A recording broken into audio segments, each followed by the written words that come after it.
Hi, kids. Welcome back.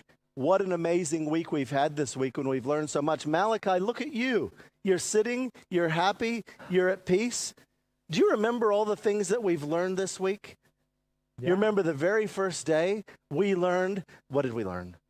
Well, we were, you were crossing the Red Sea, and I was so worried because the Egyptians, they were coming up and they were going to kill us. That's right. What do you see in front of us right now? What is that? The Jordan River. You I do. think. It's beautiful, isn't it? And do you know what's just on the other side of the Jordan River? The Promised Land. The Promised Land. Now, I have to tell you, I'm not going to go into the Promised Land with you, but you will be led there by someone else that God has chosen. Joshua will lead you into the Promised Land. Did you know, has God been leading us in the last 40 years? Yeah. Oh, it's kind of a trick question. It is, isn't it? Because I've been there, but it's not me that's been leading. It is God that's been leading. So God shows us the way. Yeah, God will guide us. He will. And the second thing we learn is when you look through that Jordan, beyond the Jordan, what's over there? Are you scared about what's over there? Is there going to be enough food? What are you going to eat when you get there?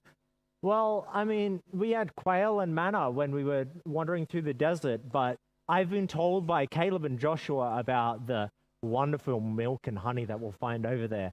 I'm not worried at all because, I think if I've learned anything from all the things we've went through is that God will give us what we need. Oh, so trust God. That's very good. And but what about, you remember they said there's giants over there. And I can see, just from here, I can see the walls of Jericho over there, and they're really big. Well, how are you going to be brave enough? How's God going to be, what's going to happen? Are you going to be okay? Are you going to be strong enough? Well, we were worried about the Amalekites, right? We were worried about their army coming to wage war on us as the Israelites, and we were... I know a lot of the Israelites you were telling me were very nervous. Yeah. And I mean, we might not have you holding a staff over us anymore, but we still have God watching over us. So God will give us strength.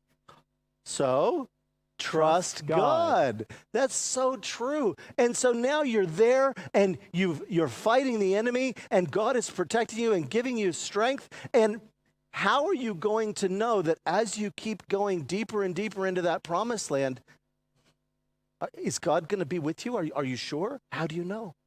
Well, yeah, I was worried at first when I was thinking about the promised land 40 years ago when we first got here and the 12 spies went out. And things have changed, though, because over this time, I've seen you with the 10 Commandments. I remember when we got them, when you came back and I was looking all over for you, and then you showed me how the 10 Commandments would help guide me. So with the 10 Commandments, I'm certain we'll be fine because God will guide us.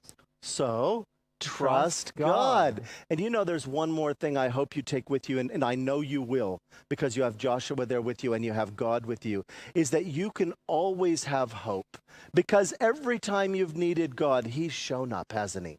And so no matter what happens, even when you feel like there's so much evil, so much danger, so much things against you, you can trust that God will be there because he's always provided for us and he always gives us strength and he always gives us all that we need, provides everything, and he guides us so we can have hope that there is a future and that the promised land will be there for us and God will always be with us every step of the way.